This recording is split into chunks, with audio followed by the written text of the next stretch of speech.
What's up, GearAmerica Nation? It's Chris. I'm out here in the GearAmerica West Garage, and today I just wanted to take a couple minutes to talk to you about our tree saver.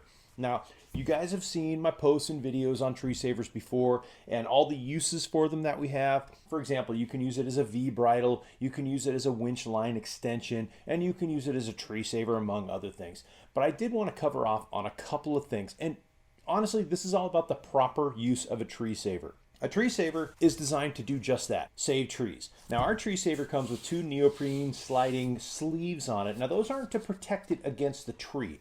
If you're using a tree saver properly, it's going to rest up against the trunk of the tree and it's not going to move. It's simply an anchor point. Now, when you're hooking it up to a tree, there are some do's and don'ts. You want to run the tree saver around the tree, have it sit flat on the trunk, and keep it as low as possible so you're using the roots as your pulling point, not bending the tree over or pulling out. Now, granted, there's always going to be exceptions to the rule, and ultimately recovery is about keeping people safe, saving your rig, saving lives, things like that. So there could be exceptions to the rule, but as a rule of thumb, try to keep it low, try to keep it near the roots, especially if the tree is, only a foot in diameter as opposed to like a big pine tree. You want to get as close to the roots as possible so you're not yanking a tree over, bending it, breaking it, because chances are if you're using that tree, somebody else is going to come behind you on the trail and use the same one. Another thing you don't want to do is you never want to take your winch line and wrap it around the tree and hook it on itself. That's a huge no-no. That's going to cut the bark and eventually kill that tree. And like I said, some guy behind you is going to come and hook up to the same tree. We don't want to kill the tree. We want to keep it alive.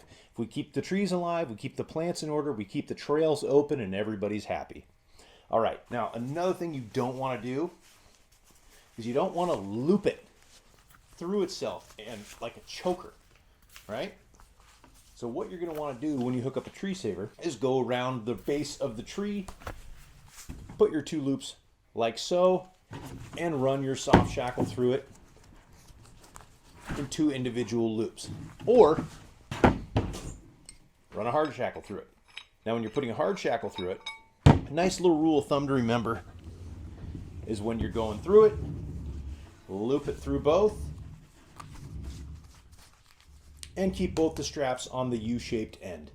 That way you can put this pin through either your winch hook or a snatch block or any other tool. So really, that's it. I just wanted to be quick and simple and easy about this. Take care of those trees for yourself to keep trails open and for the guy behind you who's going to need to winch off it also. Make sure you loop it around, one layer, not wrinkled, at the base of the tree. Never put your winch line around it. Never use your tree strap as a choker. And always remember that that tree strap is stationary, so it's not going to be moving or rubbing or burning or anything like that. We make them nice and thick. This 4-inch is a nice little cradle for the tree trunk. Now, hey, here's a 20% discount code for this right now. And seriously, who doesn't want to save 20%? Hit that like, hit that subscribe, and ring that bell. That way you'll be notified every time we come out with a new video, tabletop tech spec, a feature on a product or anything like that, and I put a 20% code up, it's going to be good for 24 hours, period. So here's your chance. Use this code for the next 24 hours and save 20% on a 4x10 tree strap. So that's it for now. If you guys have any questions, comments, or concerns, leave them below. Be glad to hear from you. This is Chris signing off from the GearAmerica West Garage, and as always, off-road smart and tread lightly.